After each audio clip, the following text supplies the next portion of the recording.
¿Sí o no? Ready. ¿No? Ready. Go. Bueno, pues esta ocasión yo les voy a presentar un trabajo que todavía sigo haciendo. Esa es la segunda parte. Le puse como título la optimización de un convertidor de energía no estacionario. Ahorita vamos a ver a qué se debe esto de no estacionario. Porque ahí puse un medio índice. Va a estar... ¿Puedes hablar más fuerte, por favor? Sí. Va a estar consistente la plática por una descripción general, un objetivo, unos antecedentes, la metodología y los resultados y las conclusiones. Bueno, pues básicamente la descripción general es la siguiente. Cada convertidor de energía, digámoslo así, está muy bien descrito por unas funciones características que así se le llaman en termodinámica. Ellas nos van a permitir estudiar de manera analítica el desempeño energético. En este caso yo les voy a hablar de un convertidor que va a ser un circuito eléctrico RL, va a ser en dos mallas. Obviamente los elementos no pasivos o transitivos, como en la literatura se le conoce, se va a deber a la construcción que son los inductores. Entonces vamos a usar lo que conocemos de los circuitos eléctricos o de la teoría de circuitos, que son las ecuaciones de Kirchhoff. En particular yo voy a usar las ecuaciones de Kirchhoff sobre las mallas, que ellas son una versión de la conservación de la energía. Estas ecuaciones que nos evidencian la conservación de la energía van a ser un caso muy particular de que la teoría de Onsager nos describe a partir de una construcción generalizada entre flujos y fuerzas que promueven esos flujos. Entonces vamos a interpretar algunos resultados que se dan con estos valores que se les van a poner, que están reportados en la literatura, y vamos a bosquejar más que nada cuáles son los regímenes de operación que ya se conocen en la literatura dentro de termodinámica. El objetivo va a consistir, pues, este convertidor va a estar operando simplemente de manera isotérmica, y vamos a tener en cuenta qué implicaciones tienen en el funcionamiento de los elementos no pasivos, porque de alguna manera ya se tiene muy bien estudiado cómo es el comportamiento de elementos pasivos, es decir, aquellos que por su naturaleza no dependen explícitamente del tiempo. Entonces, en la introducción, más que nada yo les voy a hablar de cómo es de que se consolidó la TIL a partir de las teorías de Onsager y que después se redefinió por Casimir. Aproximadamente por ahí del 31 fue que Onsager, a partir de los resultados pues que ya estaban de alguna manera puestos por Thomson, él logró establecer una teoría generalizada en donde básicamente va a establecer cómo es el comportamiento en cuanto a conservación de simetrías, etcétera, entre fenómenos en la naturaleza que se le conocen como de transporte o de relajación. En particular aquí yo voy a hablar de un fenómeno de transporte, pues evidentemente porque es el flujo de cargas a través de un material conductor, ¿no? Estas teorías, desde el punto de vista de la termodinámica, pues simplemente en su construcción no dependen explícitamente del tiempo, es decir, de ahí viene el nombre de que son estacionarios. Entonces a partir de ahí se definen pues estados estacionarios que En la siguiente lámina les voy a comentar más o menos cómo es su construcción formal y que se encuentran en la naturaleza. Bueno, entonces, digamos lo que estos tres enunciados que están aquí son la idea fundamental en la que está construida la teoría de Onsager-Casimir. Estos enunciados con sus respectivas expresiones matemáticas no están de alguna manera demostradas desde el punto de vista de la termodinámica, pero sí se pueden hacer algunas justificaciones si nosotros abordamos el tema desde el punto de vista microscópico, que es incursionando en los temas de física estadística, en particular sobre teoría de fluctuaciones. Bueno, la primera enunciado básicamente nos dice que va a existir un flujo, o van a existir flujos en la naturaleza que van a ser descritos a partir de las cantidades extensivas e intensivas, termodinámicamente hablando. Estas, pues, como se presentan en la naturaleza, no están en equilibrio. Entonces, para hacer un estudio aproximado de ellas, se hace una expansión en series alrededor de un estado de equilibrio. He ahí que provienen esa expansión. Pongo como primer término el estado de equilibrio, que ese va a ser cero, porque en ese no va a haber ningún flujo. Y nos vamos a centrar nada más en las fluctuaciones o los órdenes o los términos de primer orden, porque ellos son los que van a tener el significado físico que se encuentran, que se pueden medir en los experimentos. El segundo enunciado tiene que ver sobre el carácter tensorial que va a haber entre los flujos y las fuerzas. Esto nos va a decir, o nos va a estar de alguna manera mencionando que los flujos y las fuerzas generalizadas, que también se le conoce en la literatura como afinidades, tienen que tener, al menos en el régimen lineal, el mismo carácter tensorial que viene dado porque se cumplan una cierta simetría de paridad entre los valores, por así decirlo, de las cantidades extensivas. Las cantidades extensivas es lo que podemos medir en los laboratorios.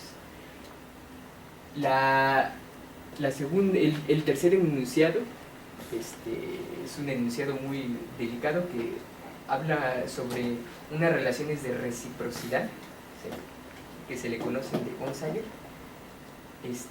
es decir, esos coeficientes cruzados que están, si lo pensamos a este objeto matemático, que es una matriz L, que ella van a ser los coeficientes de Onsager, que también así se le llaman, o los coeficientes de transporte. Va a mencionar una relación de reciprocidad sobre los elementos que están fuera de la diagonal. Y nuevamente, esto significa o tienen que ver con la paridad que van a tener o que van a estar relacionados con las variables extensivas. Una mirada microscópica que justifica eso es el pensar en la teoría de fluctuaciones a partir de cantidades microscópicas. Es decir, si nosotros tenemos o denotamos una cantidad extensiva xy y otra xj, entonces ese promedio que va a haber, que se le llama un coeficiente de correlación, lo que nos está diciendo es que va a haber una invariancia en el tiempo. Es decir, estos flujos alrededor de un estado de equilibrio se pueden considerar como estacionarios.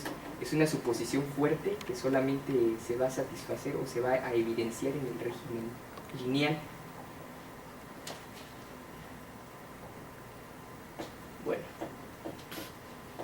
Estos siguientes parámetros que se definen aquí vienen a consecuencia del análisis que se tiene que hacer para la relación entre los flujos y las fuerzas. Y se define el coeficiente Q como un coeficiente de acoplamiento y una relación de fuerzas X.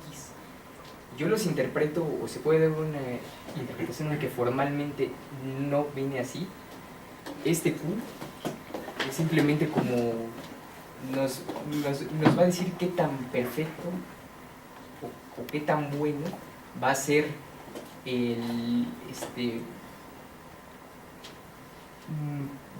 por así decirlo, las causas que pasan o que provocan el acoplamiento entre una malla, por así decirlo, y la otra malla. Es decir, va a depender de la física del proceso que se esté llevando a cabo.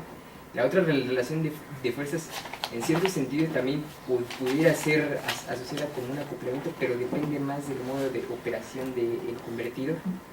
A continuación les pongo cómo se escribe algebraicamente este jueguito de quién produce los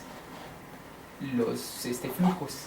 Es decir, va a haber un coeficiente asociado a la fuerza generalizada X1 y un coeficiente L2 asociado a la fuerza generalizada X2.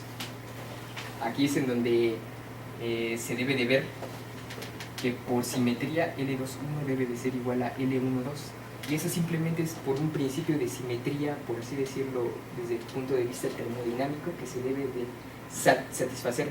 Por ejemplo, en este caso que estoy analizando, el flujo de los portadores de carga que van fluyendo a través del circuito va a tener ya o va a subyacer al mismo tiempo en un flujo de energía que se va a ver reflejado en la diferencia de potencial que van a existir entre el acoplamiento de una malla con la otra, y viceversa. Un flujo de energía promovido por la diferencia de potencial va a subyacer en un flujo de los portadores de carga. Les muestro nada más unas pequeñas definiciones de las funciones características. Por ejemplo, la eficiencia, que es la definición que ya todos sabemos, el trabajo de entrada entre salida, lo podemos escribir a partir de los parámetros X y Q, que pueden ser relacionados como los coeficientes de acoplamiento. Se hace el álgebra y se terminan poniendo en función de los coeficientes fenomenológicos. Estos coeficientes fenomenológicos también vienen o nos dan una descripción microscópica de lo que macroscópicamente uno puede medir. Estos van a depender forzosamente de las variables intensivas o bien de las propiedades intrínsecas del convertidor que uno esté estudiando.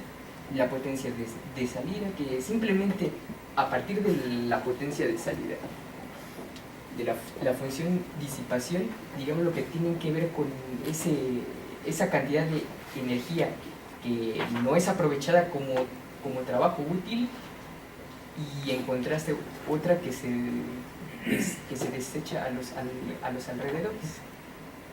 Esta otra función, la función llamada ecológica, es, por así decirlo, una función objetivo. Es una competencia que va a haber entre la potencia y la función de disipación, que está relacionada con la producción de entropía del sistema. Bueno, entonces viene la parte de la metodología. En este caso vamos a considerar J1 y J2, flujos acoplados, que en esta descripción del convertidor pues no son más que las corrientes que se van generando en las mallas.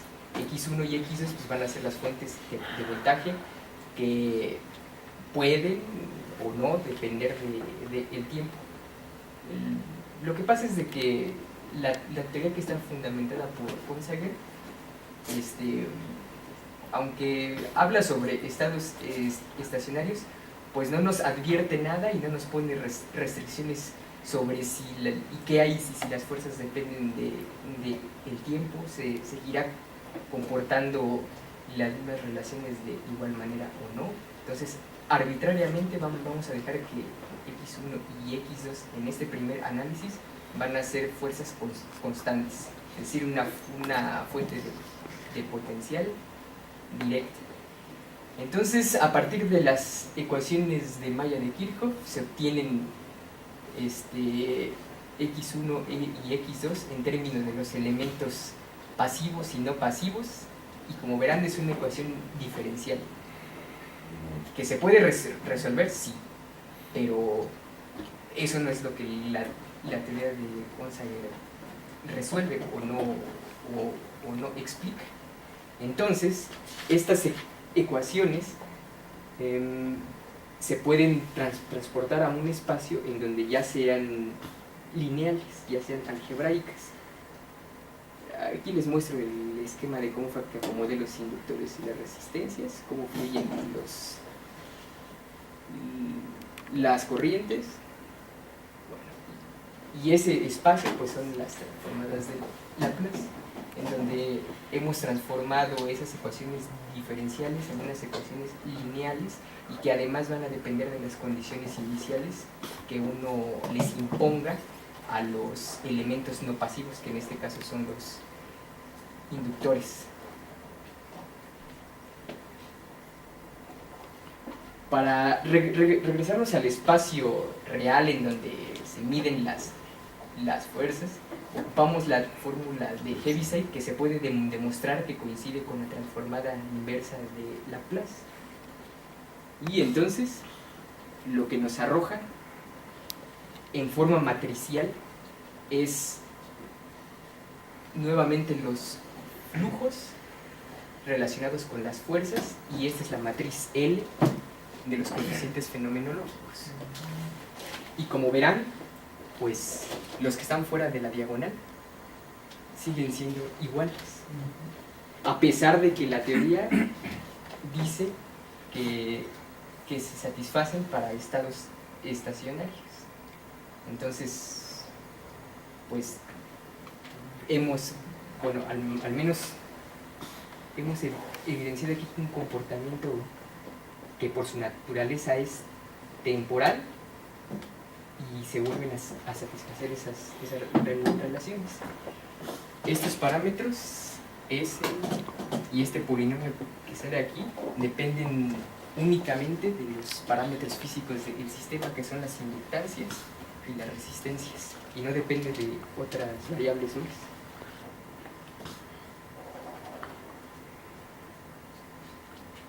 Nuevamente hice lo mismo y ahora dije, bueno, veamos qué es lo que pasa si ahora consideramos fuentes de voltaje alternas, es decir, fuentes que varían en el tiempo. Y entonces, pues nuevamente vuelvo a escribir las ecuaciones diferenciales que resultan y las transporto a otro espacio lineal, que en este caso es el de Fourier. Por eso es que directamente aquí pongo las impedancias del sistema. Entonces, cuando invertimos esta matriz, que es evidente que de ahí sale,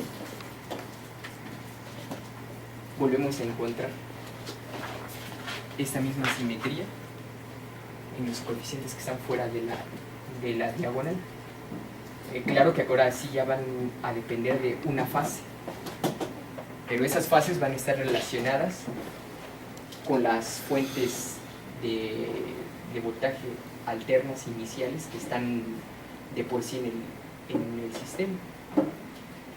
Bueno, entonces ya hemos visto dos casos, uno con fuentes estacionarias, otro con esas alternas, y siguen satisfaciendo las relaciones de Onsager.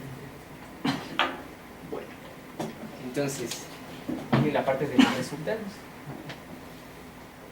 Las funciones características que yo les presenté anteriormente también se les llama funciones objetivo, porque ellas nos van a dar un valor exclusivo para el cual se puede maximizar el desempeño energético del convertidor. Para eso les voy a comentar en unos momentos cómo es que se obtiene analíticamente eso. Para eso le di valores a las resistencias que están reportados en la literatura, es decir, no están puestos solo porque sí ya. Y entonces observamos este comportamiento para los coeficientes fenomenológicos, que si recordamos, voy a regresar a unas cuantas láminas, de estos van a depender principalmente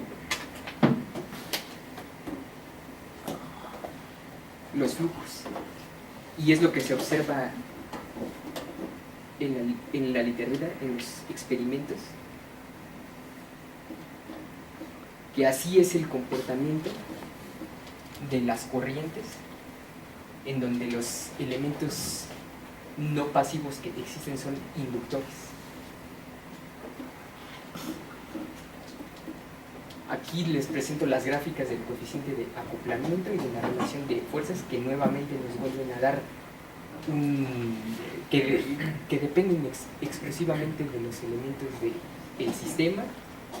Es decir, no va a haber un acoplamiento perfecto para esta configuración de valores que yo di, y esas van a ser las funciones características que se obtienen, que están de acuerdo con lo que se reporta en la literatura, porque una vez que el inductor se satura de la energía que ha almacenado como campo magnético, el efecto es de que se sustituye ese inductor por un cortocircuito, es decir, es una línea continua y se vuelve al régimen estacionario que ya ha estado estudiado por mucho tiempo.